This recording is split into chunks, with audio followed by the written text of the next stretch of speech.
Welcome back to Packs and Picks, and welcome to episode 3 of my Sorcery League update series.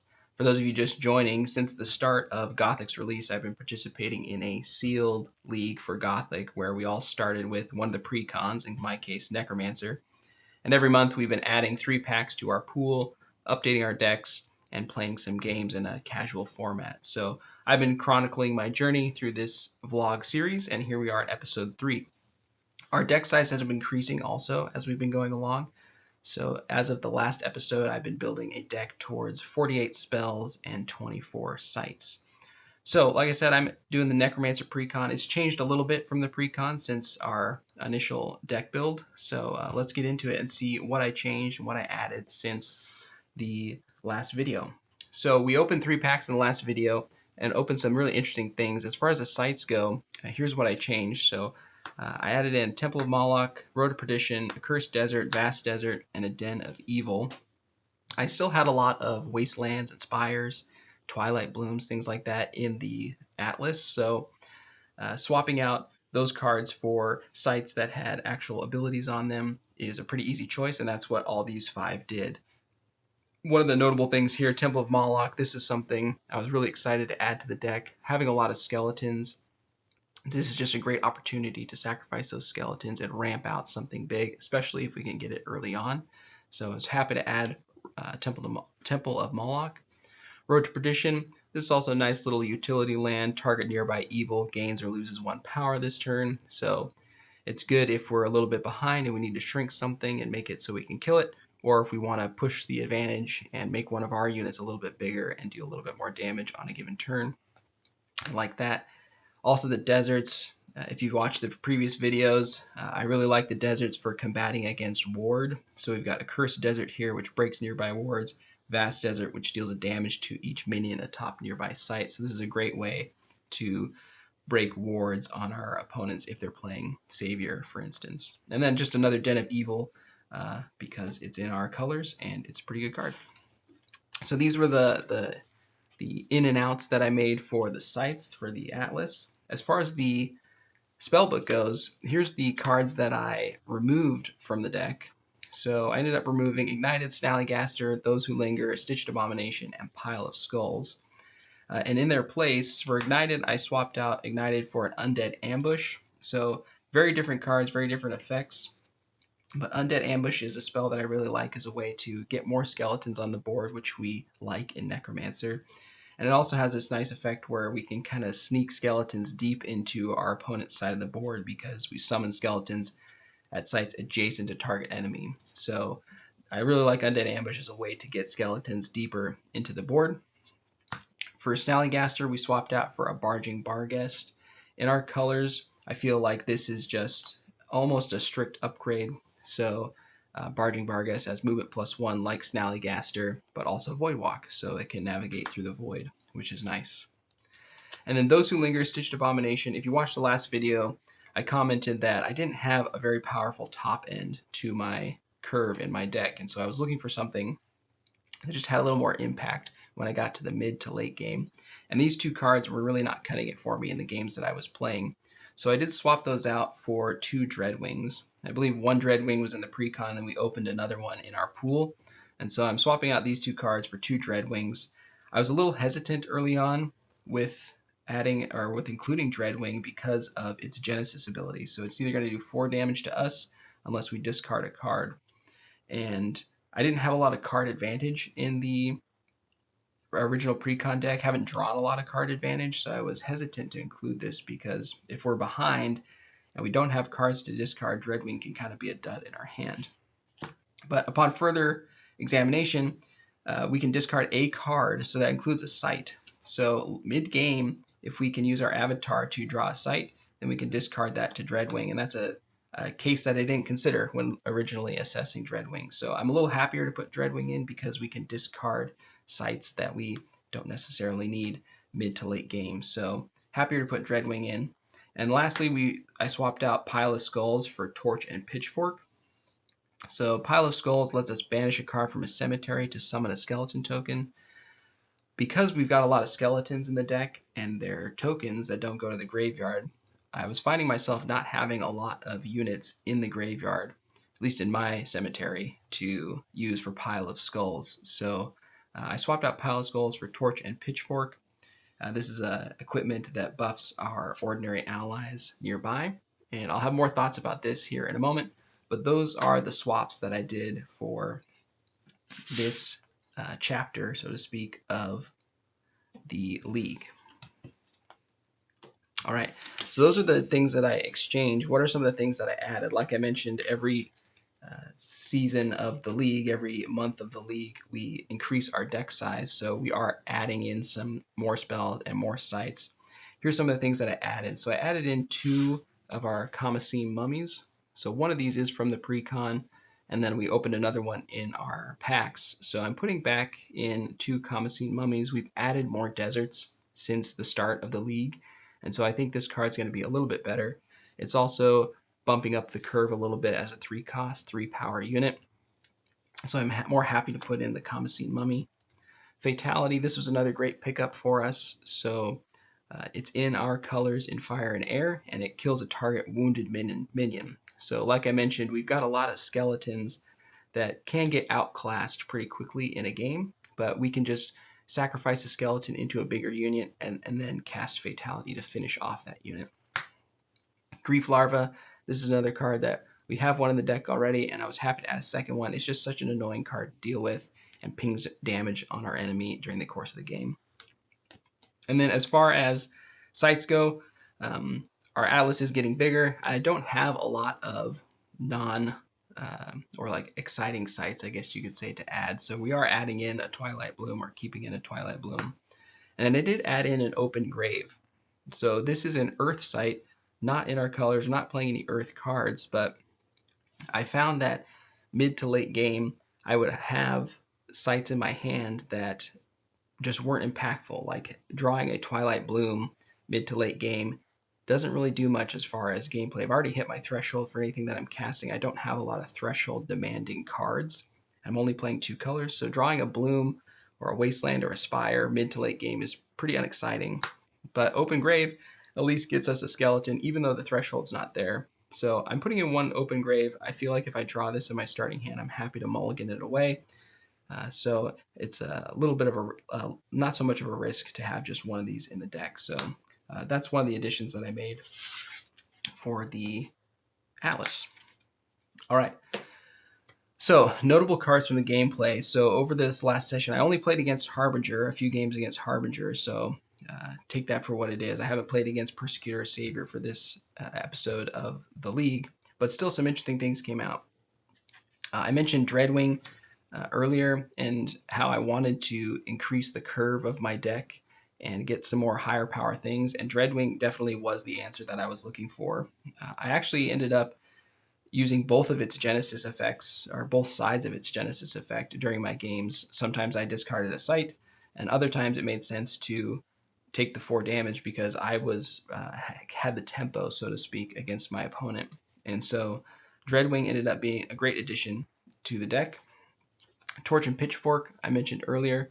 This one is definitely a new all-star for the deck. I was able to resolve this twice during my games, and it really bent the game around it.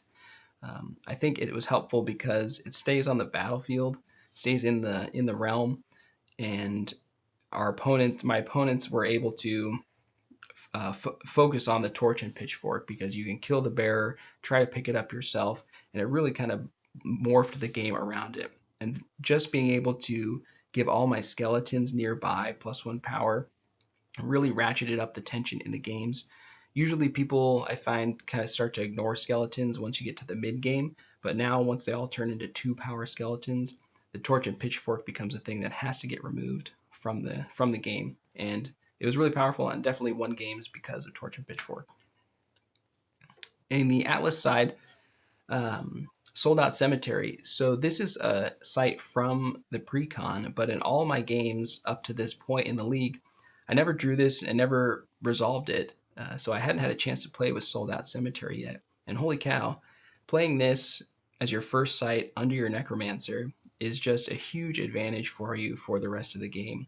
Being able to play your skeletons and then give them that free bump out of the Sold Out Cemetery is just that little bit of extra action efficiency that I think compounds over the course of games.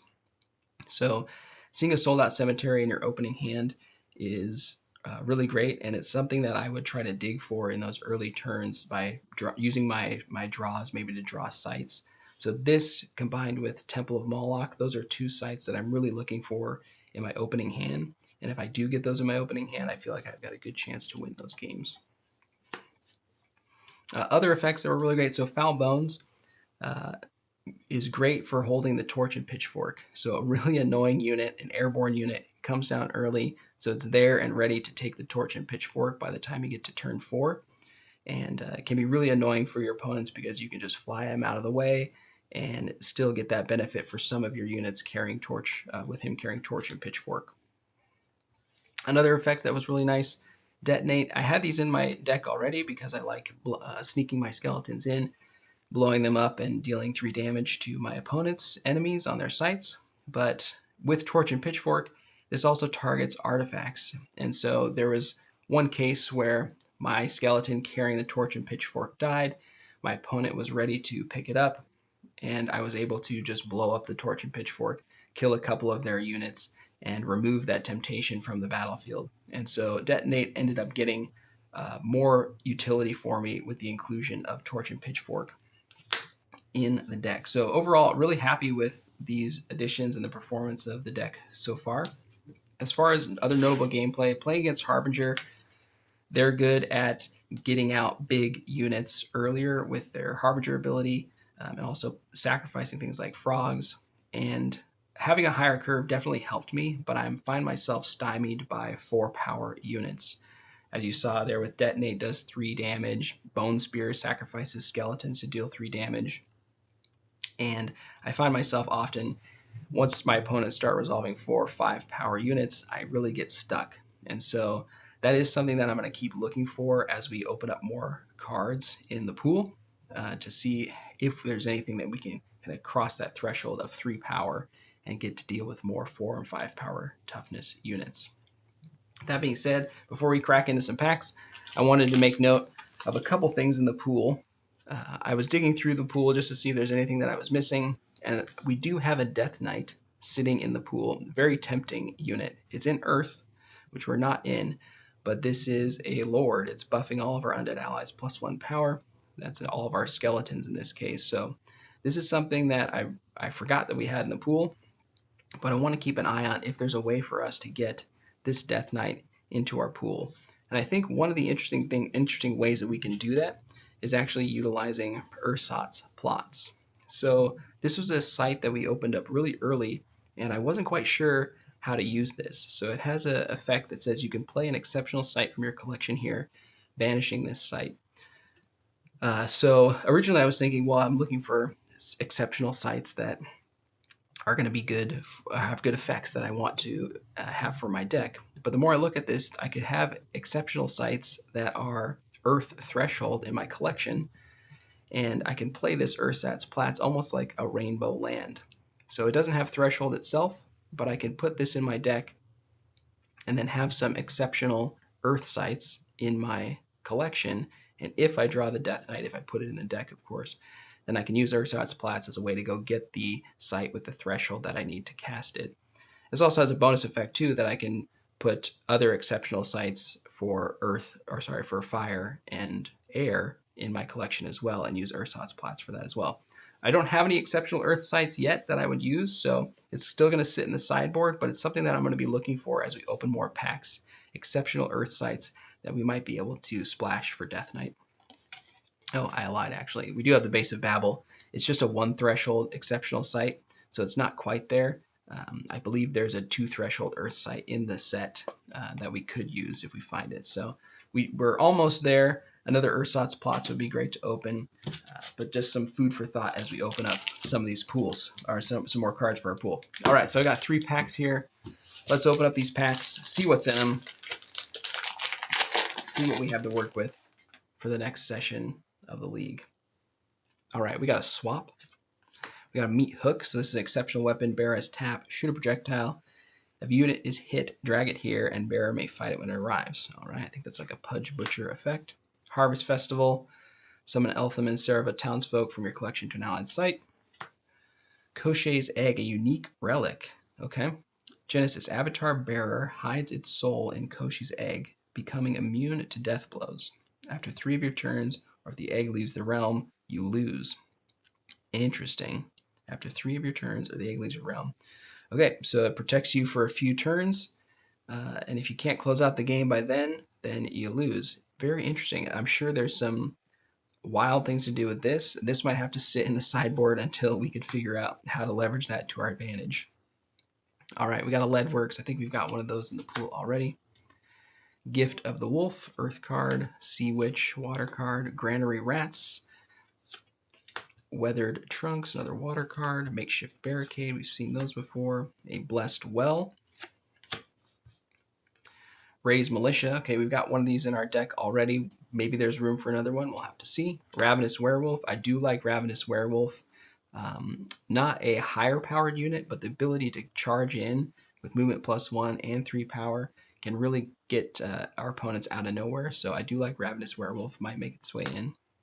Profane Revenant has 0 power unless adjacent to an evil ally. Okay, I like this. We've got a lot of evil. We've got a lot of skeletons, so this could be a 3 power unit on turn 2 after we've cast a skeleton. So I do like Profane Revenant. Wiccan Tools, 2 cost relics. Sacrifice Wiccan Tools, draw a spell. This turn, bearer becomes a spell caster, and their spells require no threshold. Okay, as for what I know, we don't have a lot of spells in our deck that care about spellcasters and who's casting them, but we might open something that does. So we'll have some Wiccan Tools in our back pocket. All right, let's open pack 2. All right, we got Those Who Linger. That's funny. We just took these out in the last episode, so maybe they'll find their way back in someday. We'll see. Sensu the Fang. It's a relic. Bearer has +1 power and is an air spell caster. Okay. Kroll Morlocks, an earth card, Burrowing and Voidwalk. We've got a Sinister Pond. Mortals may transform into evil from hand by paying the difference in cost. Mortals may transform into evil from hand by paying the difference in cost. Okay. It's Elite Sight. Virgin and Prayer. We got another earth card. Ice Shards. Bone Spear. Undesirables. A Gift of the Wolf. Murder of Crows. This is really good against our skeletons. Trial by Fire. A Pith Imp. What do we got here? Hillside Chapel. You may pay 1 to tap and ward a nearby minion. Gossamer Ghost. And another Raise Militia. Okay. So we might be raising a lot of militias. All right, let's open pack 3. See what we got. We're looking for higher costed units or higher power and toughness units, and maybe some exceptional earth sites. All right, we got Scatter. Push everything at target location 1 step, 1 at a time. Okay. Failed Mutation. This is a card actually I played against, playing against Harbinger, and we have a lot of magic in our deck, and this ended up being really good against my deck specifically because I've got a lot of magic, and as you can see, it's got that 4 power ability up there, 4 power stat, which makes it difficult for me to interact with. So Failed Mutation is actually ends up being a really good card against our build of the deck. Ooh, we got another Witching Hour. I think we have 2 of these in the deck already, and really good card. I could definitely see adding in the 3rd Witching Hour. Sphere of Animosity. Okay, it's an air elite aura. Avatars here can't leave, heal, or be defended. Interesting. Okay. Interesting. Avatars here can't leave, heal, or be defended. I'm going to have to think on this one a little bit more, how we can leverage this, locking down our opponent's avatar and potentially dealing the beatdown on it. So I could see this being good against avatars that are more mobile, like Persecutor or Blade Dancer, that are trying to get out there in the thick of things. So this is a nice pickup for our pool. Another Foul Bones, great card. Wild Fanatic. Muddy Pigs. Martyrs of Tomorrow, Deathrite, Warden, Allied Minion. Okay. Horrible Hybrids. Another Ghoul. Murder Crows. Lesser Blood Demon, 2 cost, 3 power. At Genesis, lose 2 life. Okay. Got another Open Mausoleum. A Smite. Noxious Corpse, 2/2 lethal. All right. And those are the cards we've got to work with for the next session of the league. So I'm seeing some good Earth cards. I know we talked about the Death Knight earlier, and Earth has been something that's been tempting me for a while. So I think before the next session of the league, I'm going to take a look at my Earth cards and see if there's a version of Necromancer that we can build with Earth. Other than that, thanks so much for watching. Check in with the next video. You'll see what I chose to add to my deck. I'll talk again about how it's performing and how the league's going overall. Until then, have a good time playing Gothic, and I'll see you soon.